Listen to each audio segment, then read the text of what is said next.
I would like to ask, as part of this gathering together of this different strands of history, before it's all lost to the mists of time, um, to document as much as we can. So I'm working on an article for the next Earth News.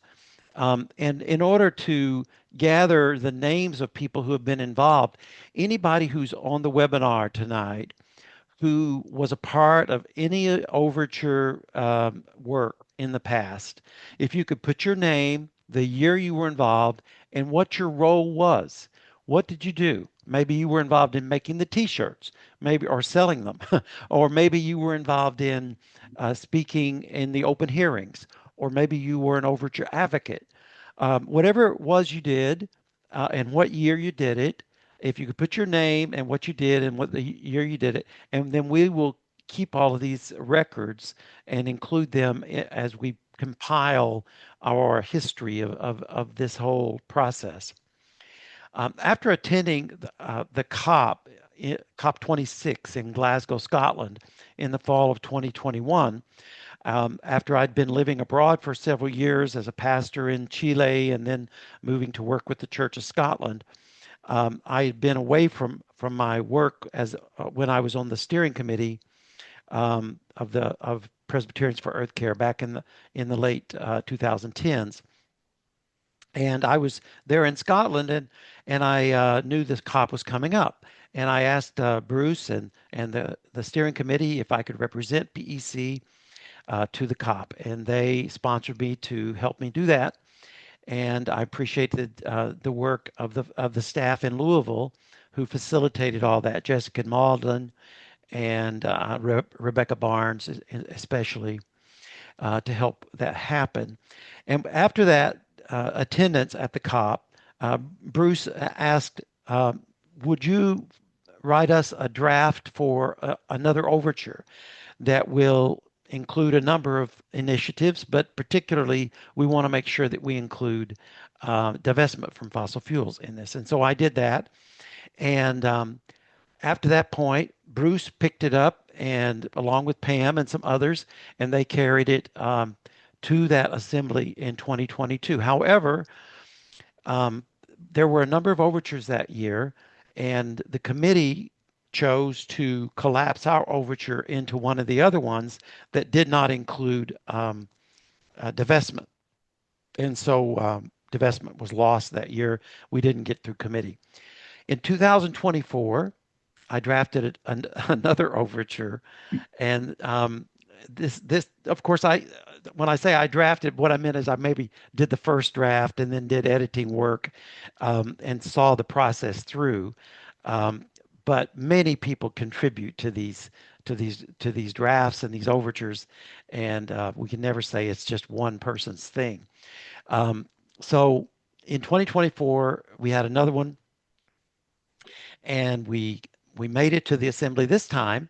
The steering committee asked if I would go and help shepherd the overture there on site. And I was at the assembly, and I would like to share the screen briefly to put up a photograph that I took at the assembly. There, can you see that? No. Um, Share you it again. cannot. Oh, Share it I'll have again. to share. Okay, I'll try that again. How's this one? Let's see. Now, this is a photograph that I took with with Drew and myself at that exciting moment just before we were headed to lunch, after the assembly had approved categorical divestment for the first time in our history. And when you can see, I mean, Drew's got a big smile on his face. I'm sort of worn out at that point. And we went to lunch. And when we came back from lunch, well, I guess you all know the story there. We came back from lunch, and the assembly revisited that overture and overturned it. In the place of that, they put up an amendment to the MRTI report, they called on the divestment from 10 fossil fuel companies, which was some progress, but not nearly what we were asking for. So we felt pretty deflated after that, even though at that assembly we also were able to get through the plastics overture, which was incredible, and a very powerful overture on protecting our national monument sites in the out west. So the famous community organizer Saul Alinsky once opined that there are two kinds of power: organized money and organized people. After we finished in 2024, we went back and did some reflecting and decided that we were not successful to this point because we had not taken Alinsky's truth seriously. So in 2025, our advocacy committee, with the blessings of the steering committee, launched what would come to be called Creation Action Network of Presbyterian Young Adults, Canopy. That's the name they took for themselves. And this effort would be guided by a small support team that would include Drew, whose picture you just saw. And Drew had served as a YAD at that assembly in 2024 on the Environment Committee, had been very effective there, helped us get to the floor that in that assembly, and we were confident that if we gave him a good crew to work with, then he could get us there across the finish line. And so, Drew, um, I want you to pick it up here and talk about this last assembly. Thank you, Fred. Yeah, I'm pushing down some nostalgia looking at those pictures. It was far, far less dramatic this year, with things going through on the consent agenda, not not crazy back and forth. But thank you all for having me and letting me speak to you a little bit of this period from 2024 to 2026, this recent General Assembly. Um, we knew in 2024 that we'd be coming back with another divestment overture. And I think there was certainly we had to do it carefully and faithfully. And so there was a core group of me, Pam, and Fred that really worked on the divestment overture. But of course, all of those go out to so many folks who helped contribute as well. What was a important part of that process was working in consultation meetings with MRTI, with the Advisory Committee on Social Witness Policy, some of the Advocacy Committee leadership and their coordinator, their staff coordinator. Um, and that really, I think, helped ground our our overture in the church's established process. And yeah, I guess we obviously Zoom. that went up through the presbyteries and to committee. And so I want to show you a little video of committee highlights from this year's assembly.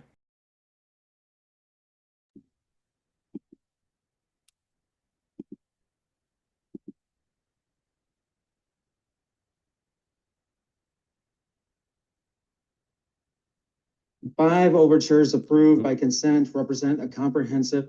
Can you guys see that okay?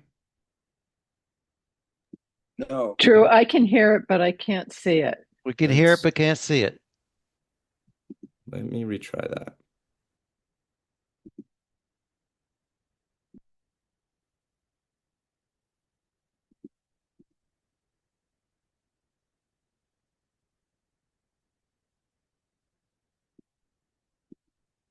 Can you see? We can see Courtney here. There. Oh, there you go. There you go. Today, I am also someone who has been witnessing the growing impacts of climate change on the communities and the landscapes that I love. This is not an abstraction. This is climate change entering my home, our homes, and it falls hardest on the marginalized families without resources.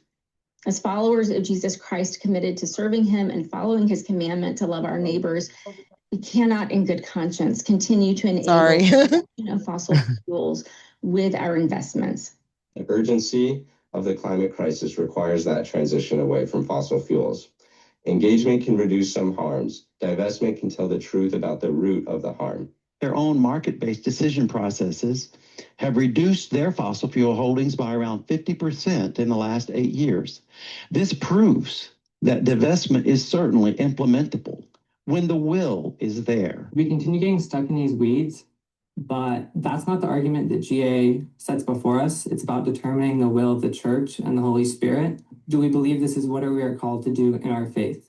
This is the 6th time that I've testified before this committee and prayed that the GA would do what conscience, science, and faith already make plain: stop financially supporting an industry that is harming us all. A just and sustainable energy transition is not just a technical change to energy systems, but a comprehensive transformation grounded in equity, participation, and human rights.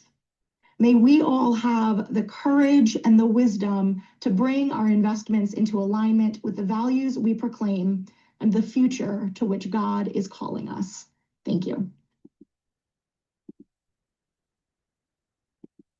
So yeah, exciting moments from committee. It was a very successful Overture in committee passed. I'm forgetting the number, maybe correct me, Fred, 53 to 13.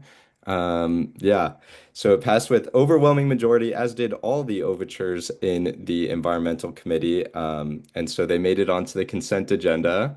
And that meant our time in person at GA was certainly a little less exciting than in 2024, but I was able to go to GA and representing Canopy and PEC, and was joined by Lucy, who's on the call here as well, at the Presbyterian Peace Fellowship gathering, where PEC was awarded the Peace Seeker Award for 2025. And then also tabling, just like the pre-COVID days in Pam's pictures, with commissioners and YADs, and getting to share some great stickers made by a Canopy member, Mel, as well. And with that, it made its way through plenary on the consent agenda, and you saw the moderator's report in the beginning. And so I think next steps now are just looking at how we can hold the church accountable to it, and how we can push the goalpost a little further. So thank you for allowing me to speak to this year. Thank you, Drew and Pam. We are now going to invite Bruce Gillette and Courtney Steininger, who are going to speak to the regenerative farming overture. Jim Turner, who was the key proponent and primary drafter of the first draft of this overture, along with Andrew Kang Bartlett from the denomination's office, were both very involved, and they were not able to be here, but Bruce and Courtney did such a great job in representing this overture at the assembly. We invited them if they would speak a little bit to this overture. I think Courtney's starting us off, Fred. Okay. Happy to do it. Hello, everyone. Let me share my screen.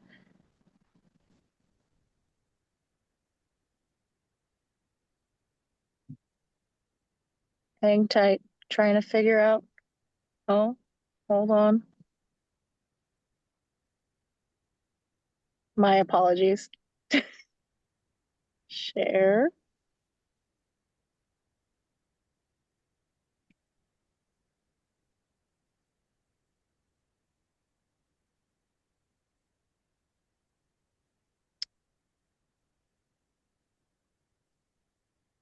I can't tell you how it warms my heart to see both Drew and Courtney having issues with the Zoom.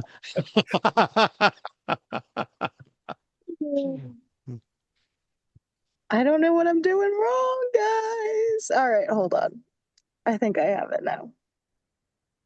Hopefully. No, it's not letting me share.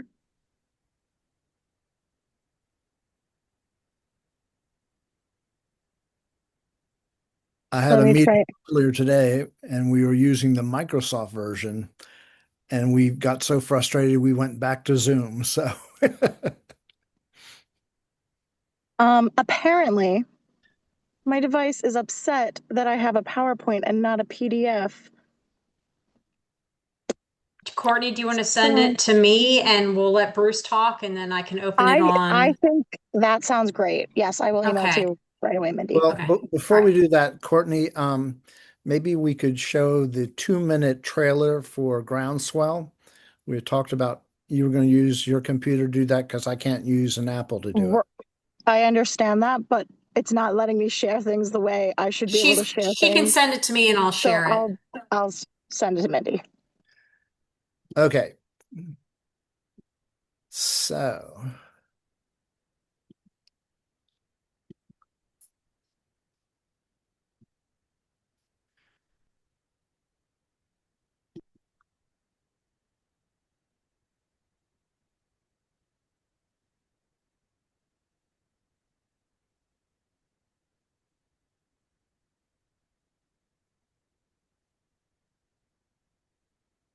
So, Bruce, are you going to start us off?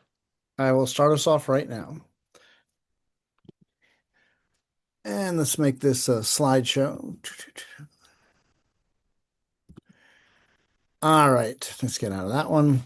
So I just want to point out real quick, this is when you don't use regenerative farming techniques. This is a tractor here, and these are two huge sinkholes in Turkey that was featured in a BBC report this week. And the problem is basically this happens when the aquifers below the ground surface go away, and then you have space that it sinks into. That's not unique to just Turkey. You're welcome. Are we good? Ooh. Somebody needs to mute. Okay, so earlier this year we had horrendous heat, as if we don't know about it already right now as well. But this is the worst drought on record in US history.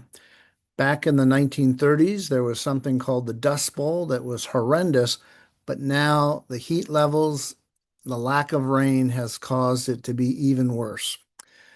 This is an excellent project called Project Drawdown that looks at different ways greenhouse gas emissions contribute to the problems we're having. And this overture that we're talking about now is looking at the green area, food, agriculture, land use. So it's a significant chunk of how we contribute to greenhouse gases and the climate crisis. This is a slide from the movie that was just released a couple of weeks ago, released online on Amazon Prime, called Groundswell. And you have a quick comparison here. What regenerative farms do is they capture 37% more of the carbon, water, 3 to 6 times more life, and twice as profitable. The industrial farms that we're used to have all kinds of problems, not the least of which how it impacts those working on the farms. 2,000 times the level of Parkinson's disease, 10 times the cancer rate, twice as much mental depression. What we get with this technique is a steady supply of nutritional food, soil that holds more carbon, slows the heating of the earth, holds more water, withstanding droughts better, and farmers spending less for chemicals. Industrial farmers, as you just heard, have 2,000 times the average for Parkinson's disease, a horrible disease. This couple here happened to be my maternal grandparents. Their last name was Calvin. That's Lucy Robertson Calvin and Homer Calvin. Lucy died a horrible death of Parkinson's disease. Her husband was a John Deere farm salesperson out in Kansas. The alternative is this. This is from another movie from the same people that brought us Groundswell. All of these little dots are farms throughout the country that are using this farming technique. And what we hope our churches will do now is invite these farmers to their churches to give talks about how this farming technique can literally do all the things we're talking about. And we hope, in turn, congregations will buy what they produce and encourage more people to do it, not just on the mass scale, but in their backyards, in the gardens in their homes. Many of our churches have community gardens. All of these can benefit from doing this style of. These are the 3 movies. And we'd really like to encourage everyone to try to have a community showing of this movie, the last one, Groundswell, in their churches. There are resources out there. There's the Soil Health Academy, the Farmer's Footprint, the Natural Resources Defense Council, all have wonderful, excellent resources.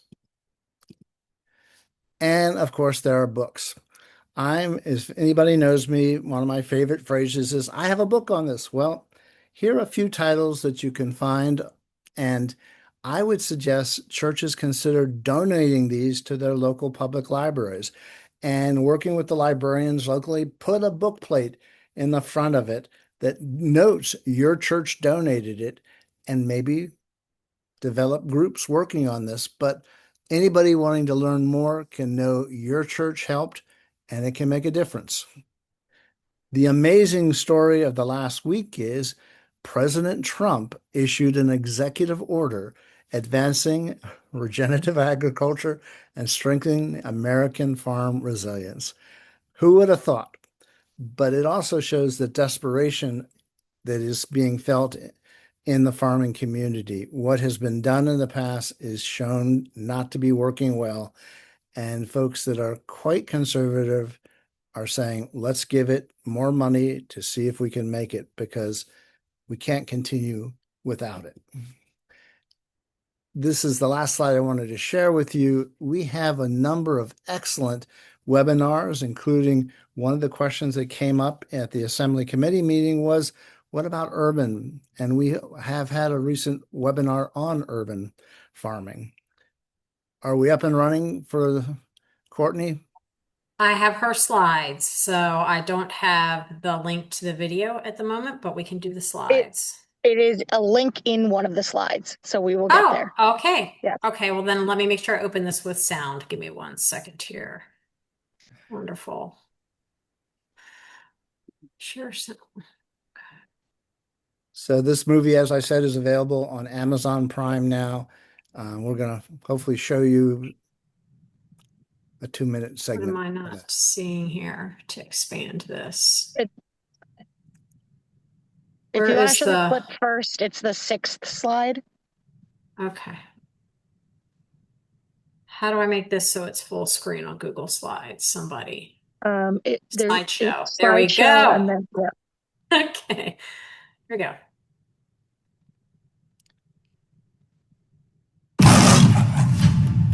Our mother has a fever. The deserts are expanding rapidly. I know what you're thinking. Not another depressing climate documentary. Well, this film is different. This film is about food and about how we grow it. Farm by farm, we can actually heal the entire world. There are 2 kinds of agriculture. Industrial agriculture. Kill, kill, kill. And regenerative agriculture. Regenerative agriculture promotes biodiversity and life. Plants are the most effective way of pulling carbon out of our atmosphere. We're putting carbon back in the soil. Healthy soil stores a lot of water. Regenerative agriculture is survival. Across the world, grassroots efforts fighting to regenerate land are gaining momentum. What was here before was dust, and what you see now is a verdant oasis. It's a miracle. In different countries, all of this restoration is happening. Can the regenerative model feed the world? Of course it can. The answer to so many of our problems is in the ground beneath our feet. Saving our soils, our climate, and our future begins with regeneration.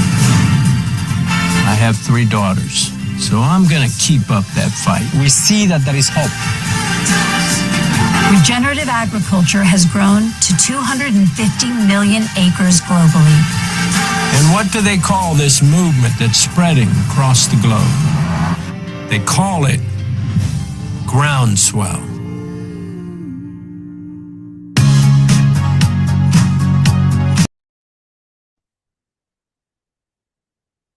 Thanks for that, Mindy. If you'll just jump to the beginning of my slides, that would be great.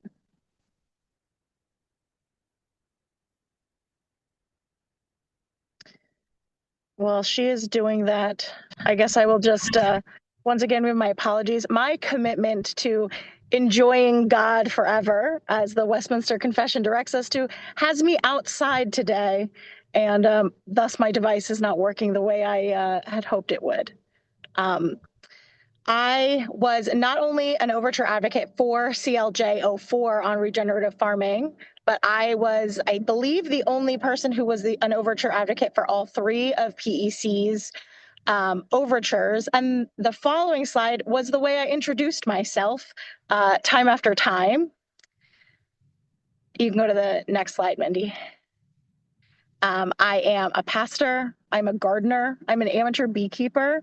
I am a zillennial. I did serve as a YAD at the General Assembly in Portland back in 2016. I'm a suburbanite, and I am the type of person who will dress up as lettuce while wearing a clergy collar in order to continuously make the same joke and say, "Let us pray." Next slide.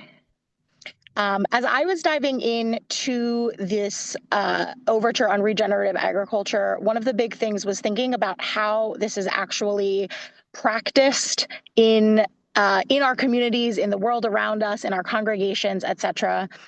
From the overture itself, the overture directed the General Assembly to encourage Presbyterian congregations and members to model faithful soil stewardship in our own farms, gardens, and yards. There's more information here about the cycle of soil stewardship and what that looks like.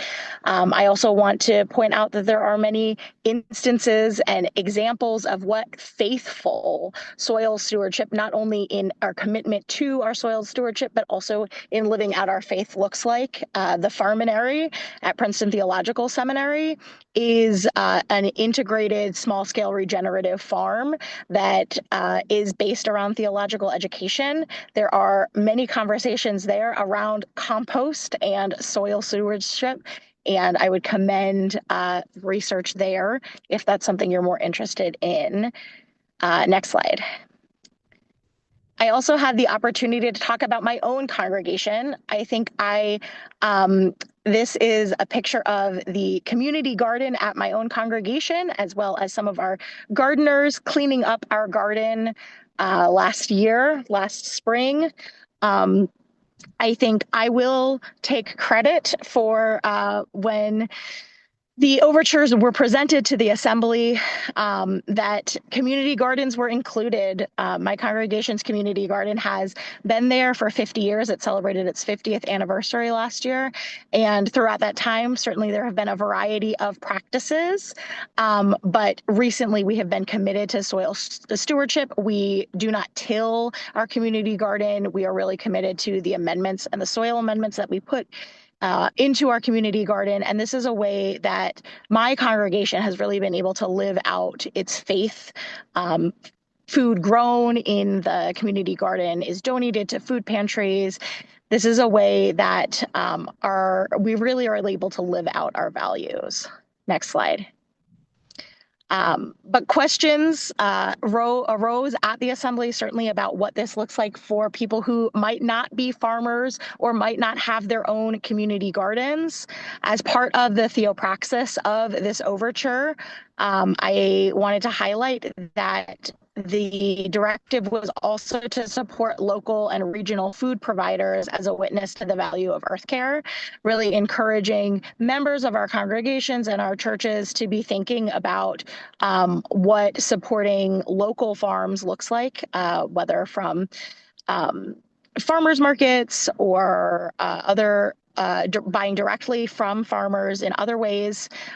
This really provides so many benefits to our communities, to our environment, and of course, there is economic value for supporting local growers of food. I believe that was my last slide. There's my contact information if anybody has any questions. But I will just thank you all. This was my first General Assembly diving in specifically to Earth Care advocacy. My own advocacy background has been largely related to gender justice issues. So this was a pivot for me at this assembly, and I am so grateful to be able to take up the mantle of all of the work that was done before me. And with that, I will turn it over to Chris, who is talking Yes. about the Green Futures Fund. I don't know if there's more to say. Go for it, Chris. You got 5 minutes. Okay. Well, I was an Overture advocate for both the Green Futures Overture and then the Green Future Endowment Fund. And both of those, when I was speaking, I kind of focused on the authenticity of our message. And by that, I mean that if you want to be authentic in advocating really for anything, you really should be walking the talk. And of course, that certainly applied to, even though it's hard for us to completely disavow fossil fuels, it's such an ingrained feature of our society. So, but nobody expects you to be completely off of fossil fuels to advocate for addressing climate change. But we could at least not be investing. That's a clear choice. But beyond that, you may notice the overall strategy of all these overtures, really, from my point of view, is that it puts the denomination in a position of being the most authentic prophetic voice in calling for protecting God's creation. While changing the course of a Green Future Overture eliminates our investments in the fossil fuel industry, the Green Futures Endowment Fund demonstrates that we're not simply against something, but we're actually for something and willing to put our money where our mouth is. We're not simply recognizing and calling attention to the climate crisis, but actually doing something to address the crisis.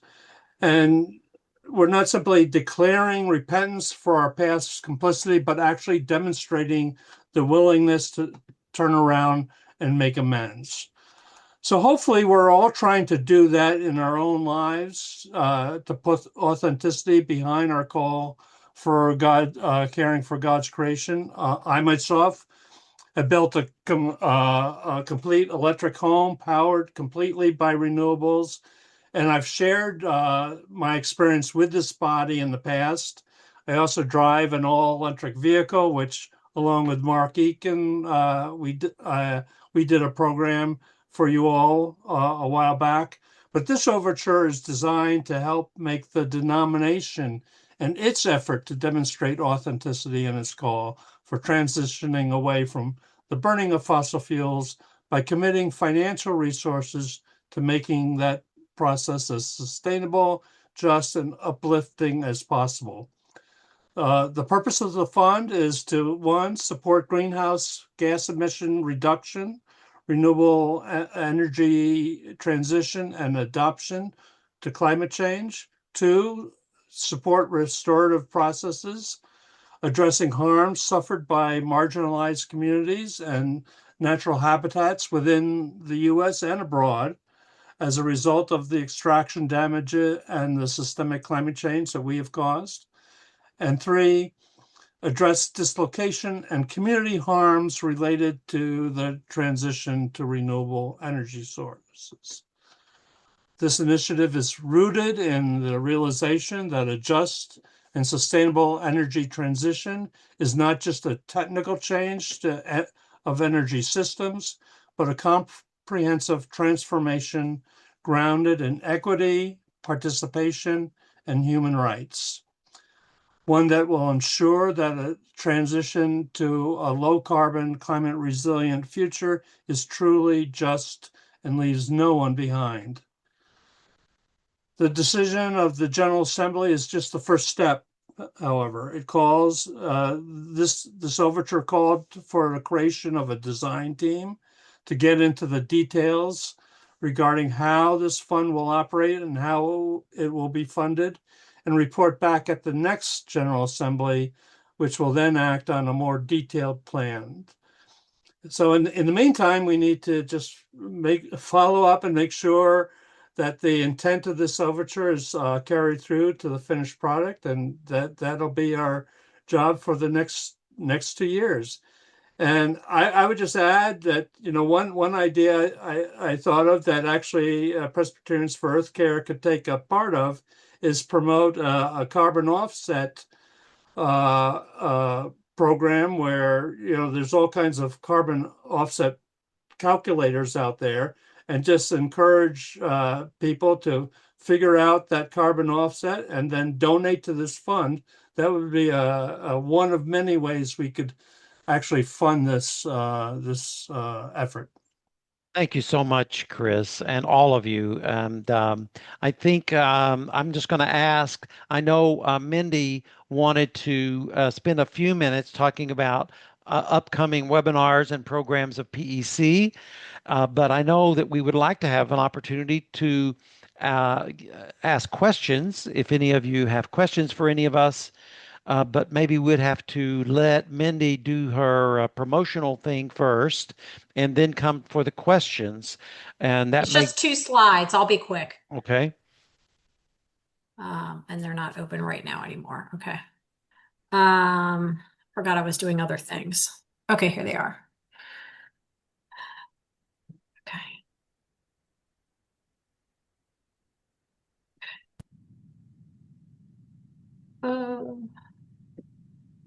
Nope. Nope. Okay. Next month, our next webinar and registration will open, and within the next 2 days, we're going to be covering plug-in solar power your home for cheap, also sometimes called balcony solar. I know legislation is passed in at least 10 states so far that allows for this to be used for homes. And we've got somebody coming to talk to us, an expert from the Southern Alliance for Clean Energy. And then the September webinar will be Arctic Adventures, Encounters with Creation and Culture. Courtney Wilcox and Andrew Black, who's on our steering committee, just took a trip to the Arctic National Wildlife Refuge and met with some local communities there. And so they will be talking with us about that. And so I'll stop with that, Fred, so you can continue with the questions. Yeah. So I noticed that somewhat Lucy Youngblood has asked in the chat, or not really asked a question, but where do we go from here with next steps?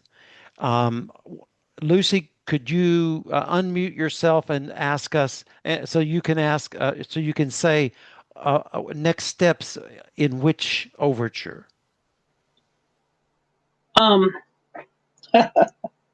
Well, I'm a theater person, and there's such a thing as post-play letdown.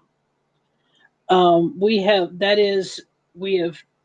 had wonderful energy, and now we've had something accepted. And right after that happened, I heard a great sigh of relief coming from all kinds of directions. So I'm not talking so much about the overtures themselves, but the direction of now that we've made these steps, where is the greatest need? I would say just first off, I'll say my response would be picking up on what Chris was saying about this third overture being a two-step process where a design team is going to be appointed. We need to find out all we can behind the scenes about how that design team is being appointed, who's being appointed to it, and then stay closely in touch with that design team once it gets started to assure that the intent of the overture is really carried through by the design team in the design that they bring back to the next assembly.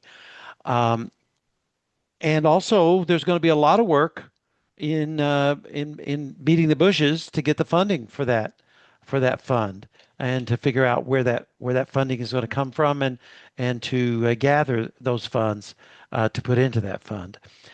Does that answer your question sufficiently, Lucy? That's it. Thank you, Fred. Okay, I see a couple of hands up. Chris has his hand up. Maybe he wants to respond as well. Yeah, and maybe we could put some meat on the whole idea of I'm a part of a number of groups that just use carbon offsets to kind of get people to contribute. I hope everybody knows the whole idea behind carbon offsets. Like when you fly a plane, you're going to use fossil fuels no matter what, but you can use a carbon offset. Thank you. Thank you. Uh, Yes, and Bruce. Well, Well, I don't want. the other thing I was going to say is that Yeah. the fact that you know we've been advocating, we've been talking about the climate crisis for a long time, and just hope that nobody asks the question, well, do you still invest in fossil fuels? But now we can say no, we're divesting from fossil fuels. So. Yes. Thanks, Chris. And Bruce had a thought. Well, I do want to thank Chris Berger because he's in my presbytery and he's the co-stated clerk of the presbytery, and we don't have that many presbytery level leaders leading like Chris has done over the years. So thank you there, Chris. I also want to say that we can explore a couple of different options along these lines. One would be in the past, we've been encouraging people when they go on a trip, which a lot of Presbyterians will be doing in the summer months, to do the carbon offset for the Presbyterian Tree Fund, which is something we helped start. And I know Jessica's online here and would be happy to advocate for it. But we could also put some of those offset funds from vacationing travels into this new fund as a way of supporting it. And, different people give to different things at different times. And let's just make sure they all know about it and have those as options to give. Yeah, I see Tom and Linda Stovall. Do you have a question? Yeah, Tom here. I had the pleasure this year of serving as a commissioned ruling elder at the General Assembly and shared the joy of everybody when all of these overtures passed. And I realized there's lots of follow-up to those overtures. But I was thinking as we look ahead for uh, the next General Assembly, are there any thoughts on what future overtures might be coming from PEC? Well, I think that tonight we are running out of time to try to get into those speculations about 2 years from now, but appreciate urging us along and encouraging us to be thinking ahead, and we are going to be doing that, and we'll be in touch and let you know as those things develop. Pam, did you have your hand up for a question, or you were to make a comment? Comment very quickly, follow up to what we should be doing as a result of what happened at this General Assembly, renewable energy. That's where our future is. And we need to figure out the best ways and most effective ways we can to push the church towards renewable energy, not just with its investments, but with its structures, with its universities, its buildings everywhere. So enough. Yes. Are there any other questions? There's We another are one in at the chat, Fred, there's another from one in the David chat. Kepley. David Okay. Kepley wants to know, how did you get around MRTI's objections to divestment? Yeah, how did we get around them? Do you want me to take this one, Fred? Go for it, Drew. I think we were very intentional in the drafting of the overture and in our messaging in committee that this wasn't something that pulls away all of MRTI's um, advocacy and pulls away from the advocacy that they have been doing, but it redirects that advocacy into areas that are going to be effective, like not telling a fossil fuel company to stop being a fossil fuel company, And I think that that kind of messaging and also trying to have different meetings with them in the drafting process, I think was super helpful. And I think they got to a point too where they probably saw there's a lot bigger things to talk about at this assembly um, than going over a debate that should have been a one time GA thing. And so they certainly helped us bring that onto the consent agenda. And I see Pam and then Courtney. yeah, I'd just like to answer that question also. When we met with MRTI, they said there were two conditions under which they would support our overture. One was that the church had a policy that moved us in that direction. And we got that policy from the Advisory Committee Social Witness Policies report. What was it called? Intent, haste, and effect, or something to that, where they not only concurred with our overture, but they said that the denomination needed to move with all haste towards getting rid of its fossil fuel investments. And the second test they posed for us, they said it had to be implementable.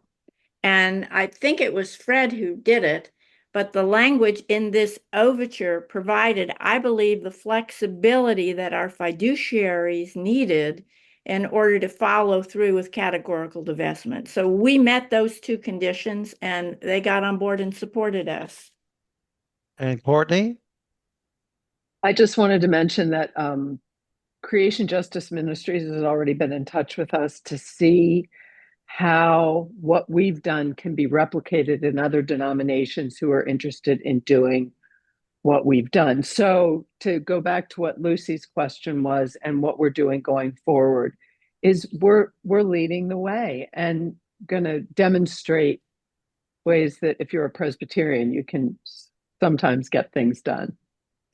Well, we maybe have not led the way as much as we would have wished that we could have. The United Church of Christ actually did a major level of divestment all the way back in 2013. But yes, we are amongst the larger mainline churches to do this, and hopefully we've learned some things that we can pass along. Other questions? Somebody wants you to define categorical divestment. Categorical divestment. Okay, so in our divestment policy, is a stipulation that indicates that our church can make a decision to stop investing in a whole sector of the economy or a whole category of industries. So rather than company by company, it's a whole sector of the economy or a whole industry. So that's what categorical divestment means. And yes, Pam. One last thing. I'd like to give Dan Terpstra, who started this and got me stuck to it for 12 long years of my life, Dan, to have the final words on how he feels and where we go from here with our Creation Care Ministry. So Dan. That would be a great way to close. We're 6 minutes past the hour. I'm going to ask for Courtney and Mindy to weigh in on that. Go ahead, Courtney. So I said I'd stay for 15 minutes. People are not obligated to stay. Is that what you're talking about, Fred? So yes. we can continue this conversation, and I'm happy to hold things together. I think Mindy will probably hang in there too. But we want to honor your time as well and know that this commitment was just for an hour. So stay on if you want to talk. I would love to hear, Dan. Yep. I have only one thing to say. I've been smiling for the last week and a half. And that's enough. I mean, I keep thinking of the quote by Churchill that Americans always do the right thing after doing everything else first. And it feels like Presbyterians have done the same thing. Perfect. I had the exact same thought, Dan. I love Churchill's quote on that.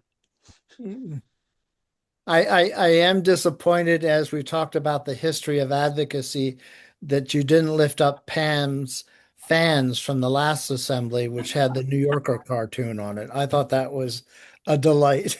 Oh, yeah, we should have had a slide with a photograph. I may have a fan around here somewhere I could throw up, I could hold up. Yes, I do. They're Can you see collector this? items. Yep.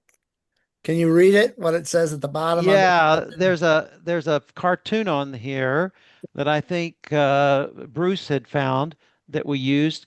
This group of people are sitting around a campfire with tattered clothes on, saying, "Yes, the planet got destroyed, but for a beautiful moment in time, we created a lot of value for shareholders."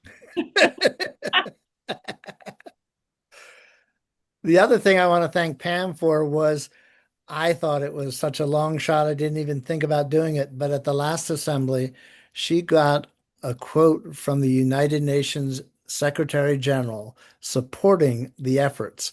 You know, an international leader saying this small Protestant denomination in the United States could help lead the churches and the nation and the world by taking this action.